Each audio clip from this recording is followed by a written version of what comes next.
twibuka umunsi wanze kwira, twibuka ijoro ryanze gutana, ijosi ryibasiwe bitavugwa, igihugu cyuzuye imiborogo, ubwoko bwahindutse icyaha. Twibuke bya bihe bitavugika, umuntu arengwa n'ibyo areba, nta murengezi abona n'umwe, hirya bicanwa n'uwabahishe, uhendahenda ngo mwicwe vuba.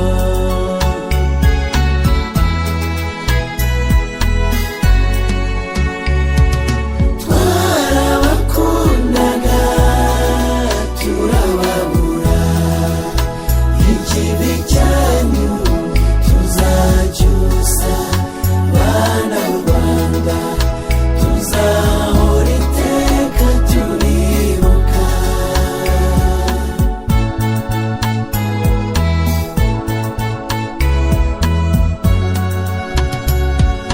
Mwarahizwe bimwe by'inkware, mwazize ubwoko mutahanze, akarere, ishyaka cyangwa isura, hari n'abaziraga umutungo.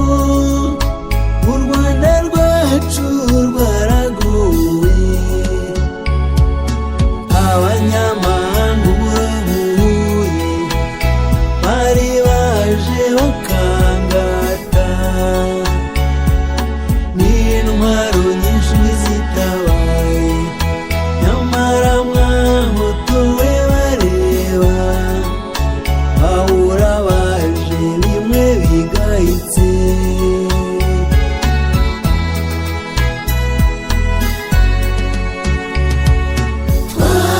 Twarabakundaga turababura, ikibi cyanyu tuzacyusa, bana b'u Rwanda tuzahora iteka turibuka.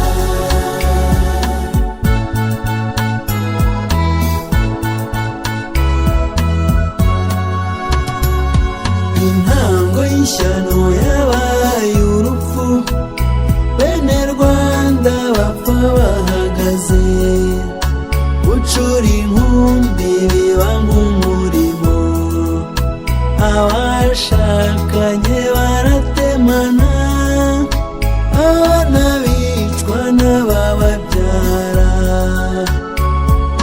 Twarapfushije abanyabwenge, imanzi zitangiraga abandi. uri kuzababohora imitima, u Rwanda rwongere guhehera.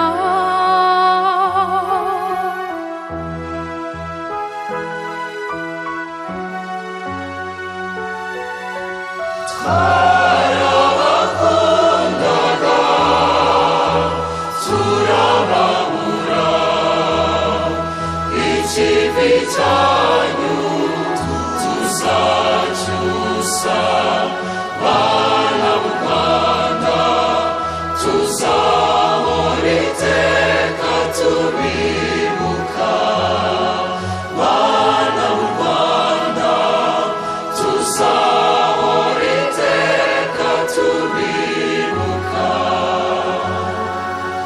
Twarabakundaga turababura, ikibi cyanyu tuzacyusa, bana b'u Rwanda tuzahora iteka tubibuka, bana b'u Rwanda tuzahora iteka tubibuka.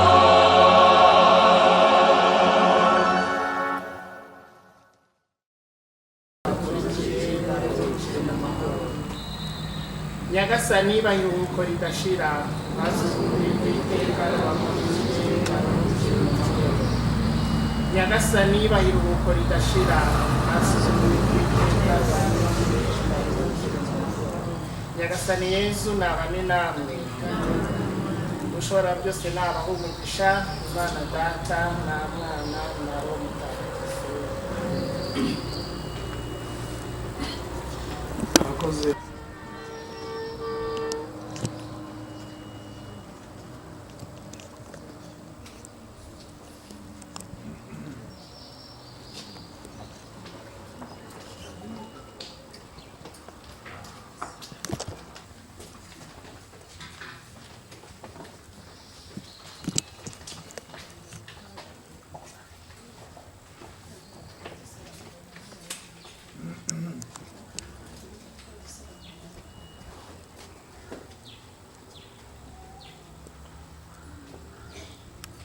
murakoze cyane kugira ngo nsabe umukomere sinzi niba umwanya usigaye tuwumara duhagaze cyangwa se niba twababwira muri make incamake y'urwibutso ibice bigize urwibutso ariko mbere na mbere ngewe nitwa Ingabire Marie Chantal ndi sekereteri wa komite ya ibuka ku rwego rw'akarere ariko nkaba mfite n'inshingano zo kwakira abantu baje gusura runo rwibutso muri iyi minsi ijana. Rero uru rwibutso rwubatse mu murenge wa Kiziguro nk'uko nari mbivuze mu karere ka Gatsibo. Ni rumwe mu karere tugira ariko zari inzibutso zitandukanye nk'uko ari gahunda ya leta zirahuzwa, ubu dufite urwibutso rumwe muri aka karere. Urwibutso rero rufite ibice bitandukanye. Igice cya mbere ni ubu busitani tureba, izi mva zubatsemo ndetse n'iyi nzu y'amateka. Ikindi gice ni ruriya rumuri rw'icyizere tureba inyuma rucanwe mu minsi ijana ariko ruhora rutwakira. Ikindi gice ni inzu y'amateka, ni inzu duteganya gushyiramo ibimenyetso by'amateka nk'uko tubona mu zindi nzibutso ariko utarasoza. Ibijyanye n'ibirimo gukorwa, hari ubushakashatsi bukorwa kugira ngo tubone amakuru ya nyayo ajyanye n'amateka y'akarere tuzabasha gushyiramo. Rero iyi nzu gusa nta bimenyetso birajyaho ariko igice cyo hasi harimo za biro kuri reception, hari ibice by'inama n'ahandi hazajya amashusho azifashishwa muri ibyo bimenyetso by'ababwira. Ikindi gice duhindukiye ibumoso hari akari akazu k'umukara tureba k'ibirahure, tujya twumva urwobo rwa Kiziguro. Ni urwobo rwaje guhungamo abatutsi, ubu ariko imibiri yakuwemo irashyingurwa nta mubiri ukirimo, harafunzwe hasigaye gusa metero nkeya zo kugaragaza ko kiri tukaza gufatamo mbere yo kujya kwicara kugira ngo nituza gukomoza ku mateka tuze kujya tubyibuka. Ikindi gice ni iki cyo haruguru, iyi mva tureba tumaze gushyiraho. Inyuma rero turabona runo rukuta, inyuma hariho imva ishyingurwaho muri iyi minsi ijana, ishyinguramo iyo twagize amahirwe yo kubona ibintu hirya no hino, tugashyingura yaba ikiri ku gasozi, yaba iy'ababyeyi bacu, abavandimwe bacu bagishyinguye mu ngo, iyo babashije kubyumva turayimba tukazishyingura mu itariki 11 nibwo akarere kacu kibuka abafitanye n'amateka abatutsi bo muri aka karere bishwe, rero niho dushyingura. Turahari aha iminsi yashize imva yarasukwaga ariko kuri iyi minsi ntabwo dushyingura impamvu zitandukanye. Uru rukuta rero ntabwo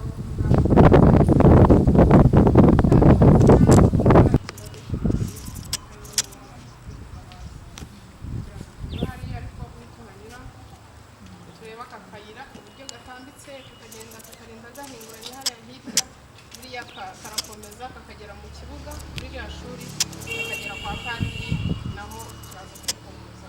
Urakoze, twahera ku bari hariya hanyuma bakareba uyu mwobo nari buze kubikomozaho.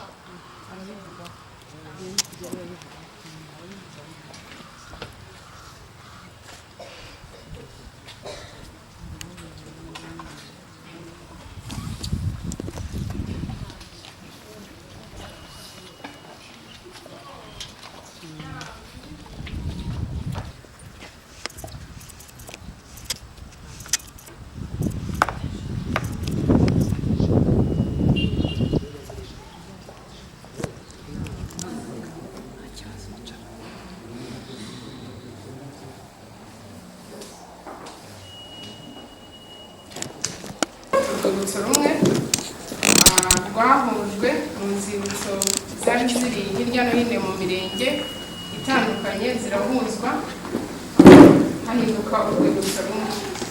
Rero mu rwibutso rwa Kiziguro rushyinguyemo imibiri irenga 20,000. Muri iyi myaka 32 tumaze kwibuka niyo tumaze kubona, ariko mu by'ukuri iyo tugereranyije n'abari batuye muri aka karere cyahujwe kigahinduka akarere ka Gatsibo, tubona ko iyo mibiri ikirenga. Rero hirya no hino ku gasozi haracyari imibiri, mu ngo haracyari imibiri, ariko ku bufatanye Ibuka n'akarere turacyagerageza guhuza iyo miryango kugira ngo abafite ababo bagishyinguye mu ngo babashe kubyumva, babashe kubazana tubashyingure mu cyubahiro, ndetse n'ababa bafite amakuru y'aho hirya no hino ku gasozi hakiri imibiri babashe kuyaduha, kuko hari abagenda batanga amakuru. Murabizi ko hari abarimo gufungurwa, nabo buriya gerageza kubaganiriza kugira ngo baba bafite amakuru bazabashe kubaha amakuru. Rero akarere ka Gatsibo kahujwe gahinduka, yari yarahujwe n'amakomine agera muri 5, ahinduka akarere ka Gatsibo nk'uko nari mbabwiye. Rero nihuse nk'uko yari yarashyizeho imitwe, bagerageza kwica abatutsi ubwo bumvaga ngo inkotanyi icyo gihe bazitaga inyenzi zateye mu Kagitumba mu rugamba rwo kubohora igihugu. Rero icyo gihe abatutsi bari muri aka karere baratotejwe mu buryo bukomeye, ndetse bamwe batangira gufatwa aho bari bari hirya no hino mu mirimo, bavugwa ko ari ibyitso bya za nkotanyi zateye. Bamwe bajya gufungirwa. Kwezi kwa 4 tujya gufatanya n'akarere ka Gatsibo kwibuka bamwe mu bo twabashije kumenya amazina y'iciwe ibyumba 16. Babishe nabi kuko babishe babashyize mu rwobo, basukaho amakara na esanse baratwika. Mu by'ukuri nivu bayoye, nuko kuko bashyinguwe ikimenyetso cy'aho batwikiwe tujya kwibuka. Rero murumva abatutsi guhera icyo gihe, nk'uko bamwe babivuga ngo indege ihanurwa, ngo nibwo jenoside yatangiye, ariko ntabwo aribwo yatangiye, kubera ko indege guhanurwa rwari urwitwazo, kuko jenoside yarateguwe turabizi mu myaka ya mbere, nubwo nahereye muri 90, ariko no muri za 59 turabizi batarara mu ngo, bafungwa bafungurwa bigakomeza. Nk'uko nabibabwiye hano Kiziguro hari umugabo wari umutayeri. Urumva umutayeri ni umuntu usanzwe, baramufashe arimo adoda, baravuga ngo arimo aradodera inkotanyi, nawe baramujyana bajya kumwicira ibyuma. Hari umugabo wakoraga hano witwaga Kagabo Thomas ku bitaro bya Kiziguro, bamujyanye nawe kumwicira ibyuma, bavuga ko nawe ari icyitso cy'inkotanyi. Mu by'ukuri niba yarakoraga hano ku bitaro ari umuganga, akajya kwicirwa ibyumba bamwita icyitso, kandi yarakoraga buri munsi ataha mu rugo. Murumva ko ari umugambi bari bafite, bagendaga bakuramo gahoro gahoro. Rero nkomeje wenda ngeze ku itariki 6 z'ukwezi kwa 4 ubwo indege yahanukaga, bikaba urwitwazo ko abatutsi bagomba kwicwa, ko umubyeyi w'igihugu icyo gihe bavugaga yapfuye. Mu by'ukuri yari indundiro nk'uko babivugaga, kuko icyo gihe amalisite yari yarakozwe y'abantu bagomba kwicwa. Hirya no hino hahise hajyaho za bariyeri. Mu by'ukuri ntushobora gushyira bariyeri hano utazi ubutezi. Hari abantu rero bategerejwe, ndetse bamwe babasanga no mu ngo batangira kubica. Hano muri Murambi, Nkura, za Gitoki, hirya no hino abatutsi muri aka karere batangira kwicwa. Hanyuma rero abagerageje bagahunga, abandi bakabasanga mu rero bakomeje kwica guhera kuri izo tariki kugeza ku itariki 16. Hanyuma hano icyo gihe ubwo bicwaga, nsubiye inyuma gato muri 90 ubwo batangiraga kubica, ndetse n'urugamba rwo kubohora igihugu ubwo inkotanyi zari ziri Kagitumba, abatutsi bamwe na bamwe bagerageje guhungira hano kuri iyi kiliziya gatolika. Ubwo nagira ngo mbone uko nkomoza kuri iyi kiliziya, barahahungira bazi ko ariho bari bubasha kubonera amahoro, ariko mu by'ukuri icyo gihe muri 90 ntacyo babaye, basubiye mu. Hanyuma muri 94 ubwo bongeraga kwicwa, batekereje ko nibagaruka ku kiliziya ariho bari bubonera amahoro, ndetse no mu turere hirya no hino tujya tubibona mu buhamya ndetse no mu masipici, ariko icyo gihe siko byagenze. Uwabashaga kurenga bariyeri wenda yinyuze ku ruhande arimo ahunga akaza akagera hano muri kiliziya, yari yizeye ko abonye amakiriro koko nk'uko abitekereza, ariko siko byaje kugenda, kuko nyuma ku itariki 11 abatutsi bari hano babashije kwicwa. Barishwe kuko uko binjiraga mu kiliziya ngo hari umuntu urimo kugenda bara umubare w'abamaze kugeramo abarabara, kandi bakabambura ibikoresho bitwaje. Murabizi nta abagabo bagendaga bafite ibyo bitwaje, inkoni, amacumu, imiheto. Nyine nk'umuntu w'umugabo nawe agomba kugira icyo agendana kugira ngo abashe n'uwo ari buhure n'abashe no kumutera imbere, ariko mu by'ukuri kubera ko no guheranira hose sinahereye imbere ubwo babamburaga amazina babatesha agaciro, babita inzoka, babita inyenzi. Urabona iyo uhuye n'inzoka kugerageza guhita uyica kuko ni umwanzi. Rero icyo gihe interahamwe zica abatutsi zabaga ngo zirimo kwifuza umwanzi. Icyo gihe rero hari harateguwe abo bita interahamwe, barakoze n'ibikoresho bita za ntamungano. Abagore bafite umutwe witwa interamwete, ariko n'abana babo barabashyize mu mutwe nawo witwa imiyugiri, kugira ngo nabo bajye bafasha ababyeyi babo muri bya bikorwa by'ubwicanyi. Abagabo bakajya kwica abagore, nabo bagasigara batekeye abagabo, ndetse bataha bakanabakorera mobilisation bakoze, abana nabo bafasha ba bagabo guhiga. Aho babonye umututsi yihishe, ko abana wenda babona umugabo ungana mukuru ntabwo ari bubashe kumwishoborera, ahubwo agahamagara akavuza akaruru, za nterahamwe zigahita ziza kumwica. Ndetse za nteramwete nazo zafataga abagore zikabafatira abagabo babo bakabasha kubasambanya. Nibyo byabaye hano rero ku itariki 11 ubwo bari bamaze kugeramo hano, bari bashutse ko bari babonera amahoro, ariko mu by'ukuri nk'uko nababwiye bandikaga bagira ngo ya marisite bakoze bamenyekane ko abantu nibura umubare munini umaze kugeramo, bakagereranya bamaze kwicira ku misozi n'abamaze kugera hano. Hanyuma ku itariki 11 rero abapadiri bari bahari, ku itariki 10 barigendera, hanyuma ku itariki 11 batangira kwicwa. Abaricwa basohora mu kiliziya, abandi babicara mu mbuga ya kiliziya hariya kwa padiri. Ubu hagiyeho ikimenyetso, turashimira Kiliziya Gatolika yabashije kwemera ko hari ikimenyetso nk'ahantu habereye ubwicanyi, kugira ngo tujye tubasha naho kujya guhibukira, ndetse n'ibyo tuvuga bigaragaze ko ese koko ahantu tuvuga habereye ubwicanyi. Rero babiciye hariya kwa padiri, hanyuma imbere mu kiliziya abandi barabamanura, abadamu n'abagore babicira hano mu kibuga. Hanyuma ariko no hepfo kwa padiri hariyo abandi bantu kwa muganga bari bahihishe, nabo bamwe barahabiciye, abandi barabazamura babazana hano ku kiliziya.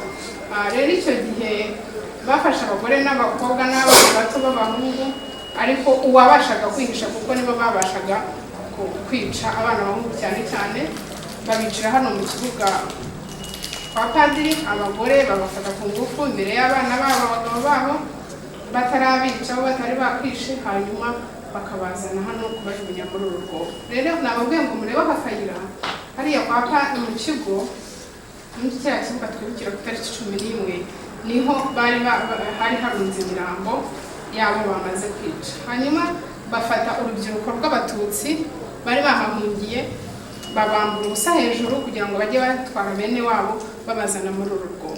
Hari wari wambajije ngo uru rwobo se ngo rwahaje rute, rwakorewe iki? Uru rwobo batubwira ko rwacukuwe bashaka amazi mu myaka ya mbere, ariko muri ubwo bashakaga amazi ngo ntibayabonye. Mu kutayabona rero ntabwo bigeze barufunga ubwo babuze amazi, kuko baracukuye. Bageze hanze hari umugabo watubwiye ko baracukuye igihe kiri mu mezi arenga 3. Bacukura bageze hasi baranirwa, bateramo urutambi kugira ngo rubashe kwaguka. Rero icyo gihe abantu bicaga ubwo urubyiruko rw'abatutsi babamburaga hejuru, bakaza bakurura abavandimwe babo baza kubajugunya muri uru rwobo. Aka kayira niyo nzira banyuragamo baza kubajugunya muri uru rwobo. Mu by'ukuri byageze aho hahinduka nk'inzira ku buryo akijugunyaho gutya akijyana kubera kunyerera iminsi amaze. Urumva bari bashonje bamaze iyo minsi yose batarya, n'uwo bajyaga kwica mu by'ukuri yasaga n'uwarangije gupfa. Rero barabishe itariki 11, hanyuma nyuma baza bamaze kubica uwo bamaraga uwazanaga umuvandimwe we yasubiraga kuzana abandi, hanyuma yageraho babona yarushye bakamwica, usigaye agifite imbaraga akaba ari guterura wa wundi. Hari uwazaga rero yabona nyine yaciye akavuga ati n'ubundi ni ugupfa no gupfa, kanajye nijugunye muri uru rwobo rwagiyemo abantu benshi ari bazima, kubera ko hari n'uwabazaga babona utangiye kugenda gahoro, urumva bari bashonje bamaze igihe bihishe batarya. Hanyuma ariko ubwo habaga hari n'interahamwe zibarinze, nazo zakoze umurongo, uko bagenda zatonze umurongo zibarinze, babona ugenda gahoro bakakubita umuhoro wenda ku kuboko, ukajyana icyo gikomere ukagenda ucumbagira, yagera hano akavuga ati n'ubundi ni ugupfa no gupfa, nawe akajya muri rwa rwobo. Rero nyuma byarakomeje, ariko haza kuvamo abantu, havuyemo abantu rero 11, batanu baje gupfa nyuma, ariko batandatu bariho bararokotse, barakowe n'inkotanyi.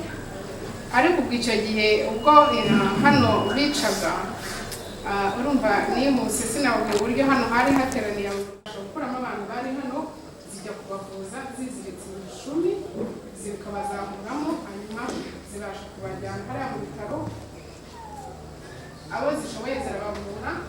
Ariko nyuma yaho hari n'abaje gupfa kubera ubukwe muri aka karere. Mwarakoze kugira icyo gitekerezo, mwarakoze kuza kudusura no kudutera ingabo mu bitugu nk'akarere, by'umwihariko nkayibuka, ngira ngo ntange nk'ubutumwa nkayibuka kugira ngo haza kugaruka hano kugira ngo tuze gukomeza n'izindi gahunda. Turabashimira igitekerezo mwagize. Hari n'ahandi mwari kujya, hari n'ibindi ariko kuvuga ngo tujye kwigira ku mateka y'akarere ni ikintu gikomeye ka Gatsibo, ndetse nkabibuka ntabwo tubifata nk'ibintu bisanzwe. Iyo uri mu kibazo cyangwa se iyo wahuye n'ibibazo ukabona umuntu uza kugusura akaguhumuriza, akagufasha kwibuka abawe, abunamira n'indabo zihumura neza, mu by'ukuri ntabwo ari ikintu dufata nk'igisanzwe, tugifata nk'igikorwa gikomeye. Mwarakoze kandi turabashimiye. Dusaba ababyeyi kujya badufasha aya mateka kuyabwira abakiri bato. Niyo mpamvu rero nakomeje ngo nabonaga haje abantu bakiri batoya, hakaje abantu bakiri batoya, dusaba ubutaha nimugaruka wenda bishoboka muzongera umubare mushyiremo n'urubyiruko. Twifuza ko aya mateka yajya amenywa n'urubyiruko cyane, n'abakiri bato, abakuze bakadufasha kuyabwira bato kandi bakayababwira by'ukuri, ntibagoreka amateka, ntibababwire ngo nta jenoside yabaye, ntibababwire ngo iyo bavuga buriya ngo abishe kuri social media hari abavuga ko hapfuye abahutu n'abatutsi, ariko mu by'ukuri abatutsi baricwaga, jenoside yari yarateguwe. Rero turabashimiye. Abarokotse mu karere ka Gatsibo bameze neza, bariyubatse, abarokotse ari abana barakuze, barize, bari mu mirimo isanzwe. Ubu gahunda y'ubumwe n'ubudaheranwa mu karere kacu imeze neza, nta kibazo, abarimo gufungurwa babanye neza, nabo barimo gusanga muri sosiyete, kandi bagerageza kubahuriza muri gahunda imwe ya Umunyarwanda. Rero mwakoze, turabashimiye, Imana ibahe ari bwinshi, ariko bijyanye n'igihe dufite ntabwo ashoboye kujyamo neza, usibye ko kandi aya mateka yacu twayabayemo, abandi barayumvise, ariko iyo yasubiyemo aba mashya, kongera ugasubira muri byayo. Jenoside yarabaye, yarateguwe, irakorwa, ibimenyetso birahari, amateka turayiga, abandi twayabayemo, ariko wagera murambi ya Gatete umwihariko, hari uturere tugiye dufite amateka. Iyo uvuze murambi utumva Gatete, bavuga Bicumbi, Kongase, Manza n'abandi. Icyo duhuriraho kuko jenoside yarabaye, ariko ikoranwa ubugome bw'indengakamere, kandi ubwo bugome bukagenda buturuka umuyobozi wayoboraga aho hantu. rero bashimire abaturage b'i Nyarutarama, shimire kandi n'akarere ka Gatsibo kaduhaye karibu. Ni byiza nk'uko yabivuze yuko dukomeza tukigira ku aya mateka tukayaganira, tukayibukiranya n'igihe biba abantu ukabona benda kwibagirwa, ariko tukayigisha n'abana bacu tukababwira iby'ukuri, kuko ndibuka ko kera twiga intambara ya kabiri y'isi, intambara ku rucunga, ntabwo rero twasoza tudashimiye Inkotanyi. Twumvise aho byabaye bakirwanaho, imisozi myinshi bagiye birwanaho, ariko noneho kubera ko leta yari ifite ingufu aho hantu, cyangwa se babuze gikurikirana, babuze gutabara, bagasanga Inkotanyi zigasanga bashize. Rero turashimira Inkotanyi. Ijambo rya mbere batubwiraga cyangwa babwiraga uwo basanze akiri muzima, bamubwiraga ati humura, ubuzima buragarutse. Rero turazishimira cyane.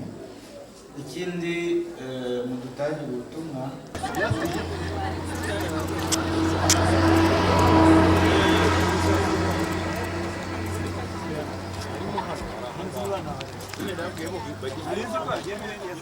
amafoto n'abatabaye neza, ariko uruze kuyamba nta kibazo make kugira ngo ushobore kubona.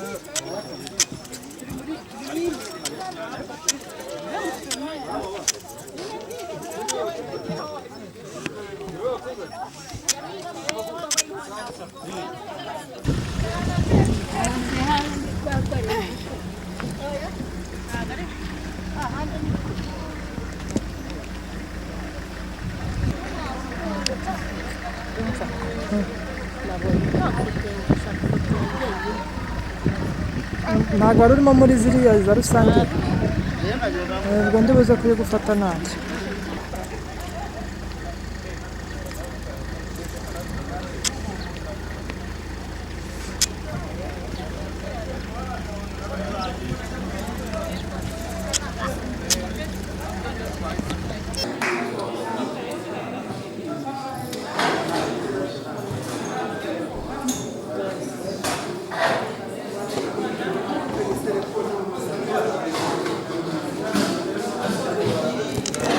kugendera kuri gahunda, ni ukuvuga ngo hano ikintu cyemerewe, umuntu arafata fanta imwe cyangwa amazi, hanyuma ariko tutabujije iwawe.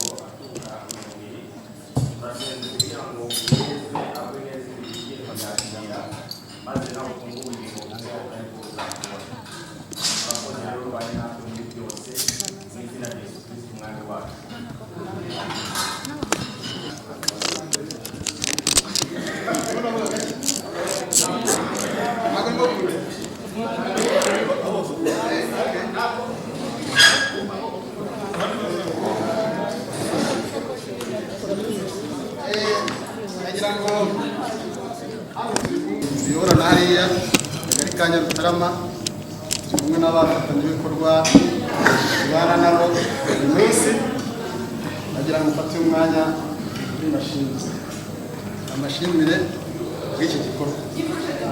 Yewe naje igikorwa mwaragitekereje kigeze kure, rero biragoye kugira ngo uyu munsi umuntu agire icyo avuga avuye ari akuvutse rwa Kiziba. Murabizi ko jenoside ubundi bigizwe n'ibice bitatu.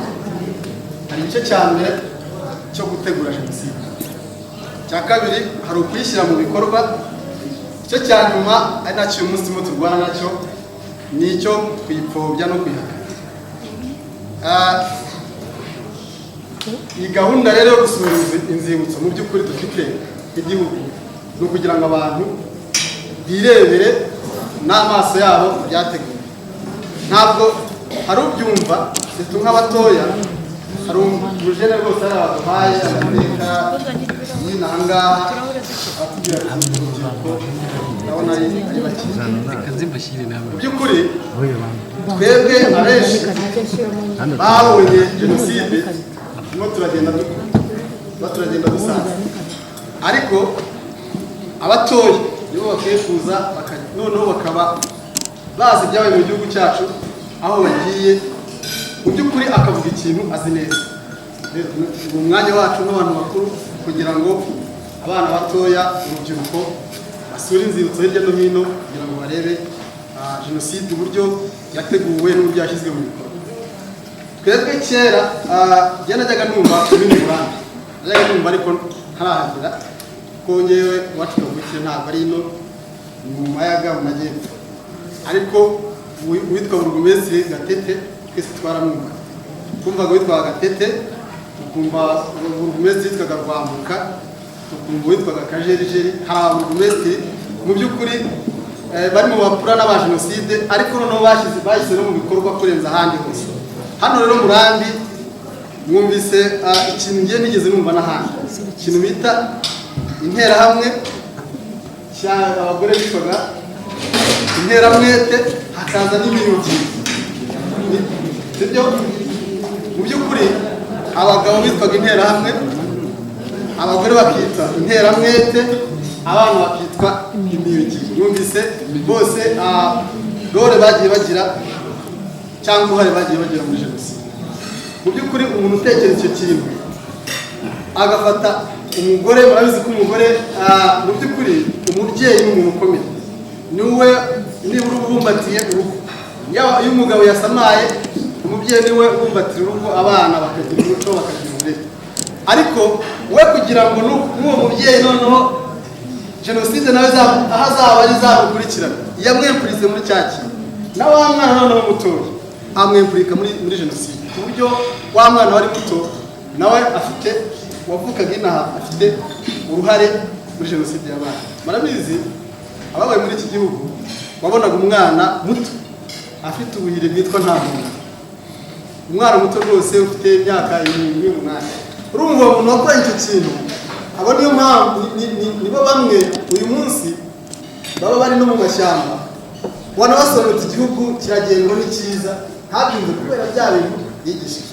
Rero gahunda ihari yo gusura inzibutso njye nagira ngo mbashimire hirya no hino mu gihugu, ni ukugira ngo abantu rebe mu by'ukuri uburyo jenoside yateguwe, uburyo yashyizwe mu bikorwa, ariko duhangane mu by'ukuri n'abantu bafite ibitekerezo byo gupfobya no kwihakana. Mujya benshi kuri social media mujyaho ko wenda mu gihugu ntabwo yatinyuka kubivuga, ariko hanze mujya mubyumva, umuntu akavuga ngo habaye double jenoside, umuntu akavuga ngo nta jenoside yabayeho, habaye isubiranamo ry'abantu.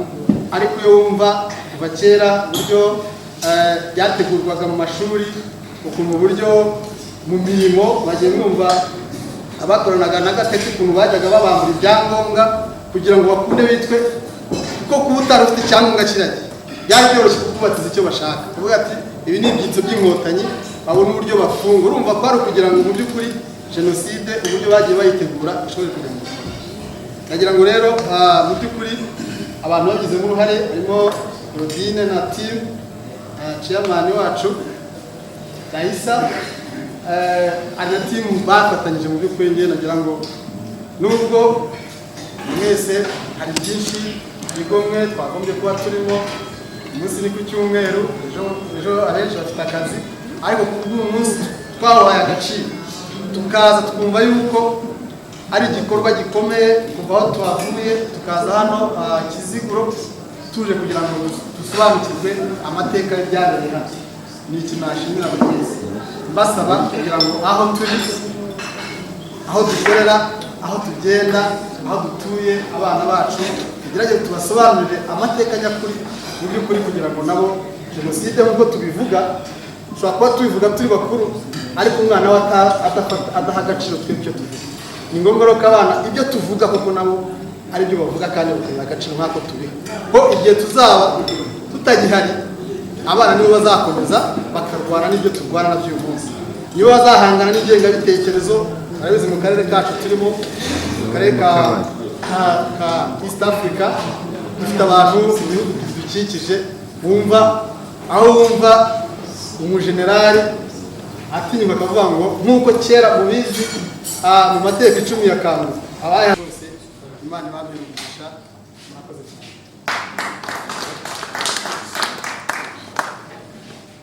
Arakoze executive waje kugongo n'amasaha hariya abantu bari kuvugira ibintu byinshi ariko nk'uko mubizi nano hari umuntu bari bateguye kuba yavuga Rwanda baye muri aya mateka ariko twabaye nk'abibeshya twabivugira hariya kuko niyo bigomba kuvugirwa gahunda zo kwibuka zigera ku rwibutso rero ndumva tutashyiramo izindi gahunda ahasigaye ubu ngubu igitifu aradushoreje kandi tuze kugerayo amahoro. Murakoze.